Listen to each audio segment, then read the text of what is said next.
Public auctions, you may have seen these advertised on TV or the radio, and you sometimes even see the signs on the street where come to the Marriott Hotel on this day. We're auctioning off thousands of properties. They're increasingly common. The scams, what you said? Yeah. Nah, they're kind of scammy. Basically, the public auction, for the most part, that's the aged inventory, as they call it. That's the stuff that just didn't sell, for the most part. Sometimes they put new inventory on there, but basically, it's the dog properties that were mispriced to begin with, and you know, they just rot for months and months and months, and finally they say, okay, we're just going to auction it off, and they do. So the opening bids are typically very low. They'll say, okay, opening bid is $147,000, right? Sounds great, except that usually it sells for 2 or 3 times the opening bid. And also they usually have you pay a buyer's premium on top of the price. So like if, let's say it's $200,000 price and a 5% buyer's premium adds an extra $10,000, which you pay. So things to know about the public auctions. Basically, from my perspective, it's not really the place where most people are going to end up buying a foreclosure. I just think it's, well, first of all, there's very, very few that are ever done in Santa Cruz County. I mean, how many of them have been sold this year at public auction? You know, 15, 20 maybe have been sold at public auction, I would say. It would be my guess.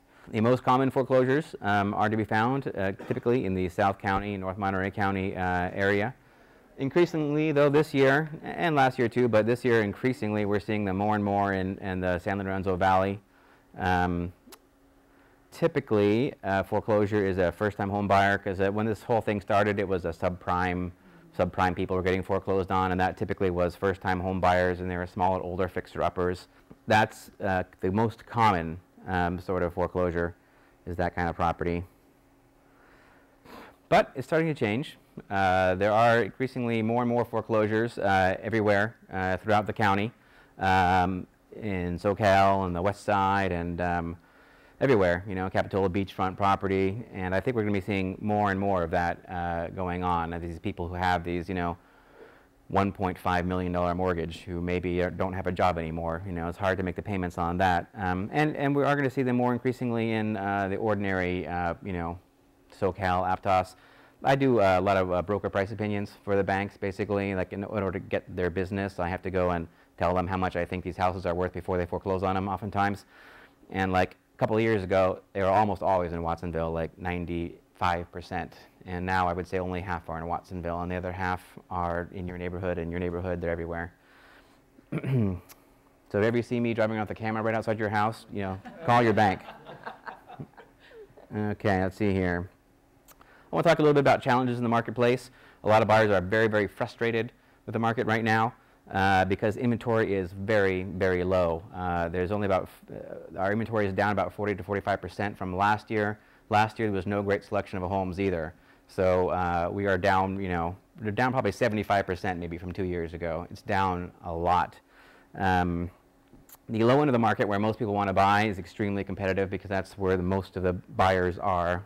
There's many more people who have approval only to, you know, $400,000, and there are people who can buy a house for $800,000. So it's very, very demanding in the low end of the market, and you need to be prepared to compete typically against multiple offers. But it's not that tricky if you have a realtor who knows what he's or she is doing. And then another challenge is that lenders are becoming increasingly demanding. They are being really, really picky about the condition of the property, particularly anything like unpermitted second kitchens, which, you know, there's no shortage of people who, facing foreclosure, thought, well, we'll rent out a room, or I'll just carve off half the house and rent out to somebody for $1,000 a month. That's increasingly becoming a big no-no with the lenders. They're not liking that. I just had one on the Lower West Side where they had 50% down even, and the bank said no because it had a totally illegal wing to the property, and they ended up lowering the price a little bit and paying all cash. And then they'll deal with the whole hassle of that nightmare for years to come. But they wanted the house, so there you go. Also, creditworthiness is happening a lot, where basically people go into escrow when they're not really actually approved. They're only pre-qualified because their lender was not completely honest with them about where they were in the credit process, and they weren't actually fully underwritten before they get in there. And a lot of times they're saying, "Oh, I'm sorry, you know, I'm not going to count this income." Oh, okay, well that means I can't qualify for the loan anymore. Well, that's too bad. So make sure that before you go into escrow that you are totally pre-approved. My advice for buyers, yeah, get pre-approved by a reputable direct lender. There are mortgage brokers out there who are very good.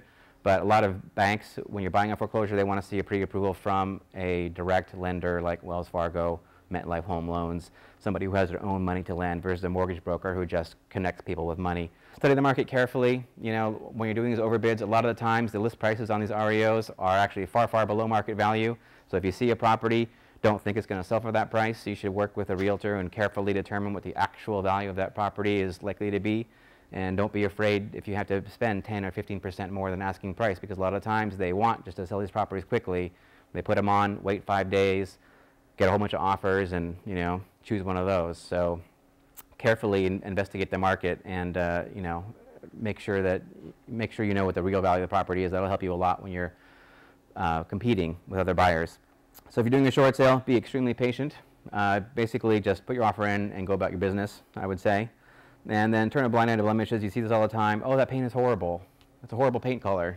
You know, I can't stand this house. Let's get out of here. It's like, well, other than that, how was it? You know, I mean, like, so a lot of times you can actually create equity yourself very easily just by, you know, cleaning properties, and just recarpeting, repainting will, you know, do wonders. So now we are going to have a question and answer period for a few minutes.